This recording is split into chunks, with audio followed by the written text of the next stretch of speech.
د سولې په پروسه کې د جګړې د قربانیانو د حقونو د عدالت غوښتنې ملي کمیټې په کابل کې د یوې غونډې پر مهال خپل موجودیت اعلان کړ. د دې کمیټې غړي او استازي چې ډېری یې د جګړې قربانیان دي وایي چې په هیواد کې د څو لسیزو جګړو پر مهال یې د خپلې کورنۍ او بدن غړي له لاسه ورکړي، خو په دې وروستیو کې د سولې په پروسه کې د دوی رول له پامه غورځول شوی دی. دوی د سولې له دواړو مذاکراتي ټیمونو غوښتنه کوي چې د جګړې د اصلي قربانیانو په توګه د دوی غوښتنې او غږ واوري او د سولې په پروسه کې د ونډه ورکړل شي. بیشترین قربانیان در افغانستان معلولین و فامیلای شهدا هستند که اینا قربانیان جنگ هستند.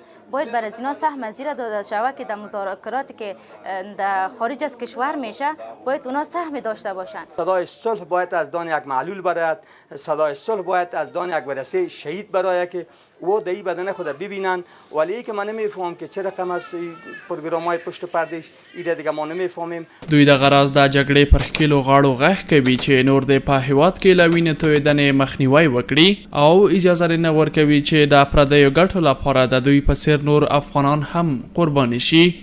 نو زه پر ټولو باندې دا غږ کوم چې نور بس دی د ورونو په شان کښېنئ، صلح راولئ، انچپاک راولئ، سره یو سئ، پر یوه سترخوان به سره کښېنو. په ورته مهال د سولې وزارت چارواکي د سولې روان بهیر ته په اشارې وایي هغه سوله چې د خلکو مشروعیت له ځان سره ونه لري بریالی او تلپاتې نه ده. له همدې کبله د سولې اوسنی بهیر باید د جګړې قربانیانو ته ځواب ویونکی اوسي.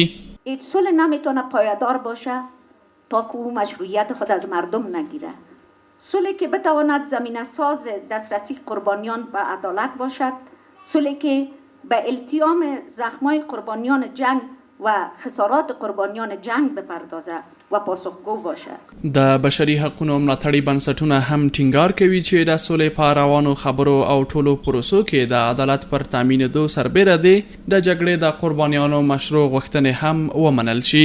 دغه بنسټونه وایي که د سولې په روان بهیر کې د جګړې اصلي قربانیان له پامه وغورځول شي دا پروسه به هم د تیرو نورو هغو په څېر له ناکامۍ سره مخ شي.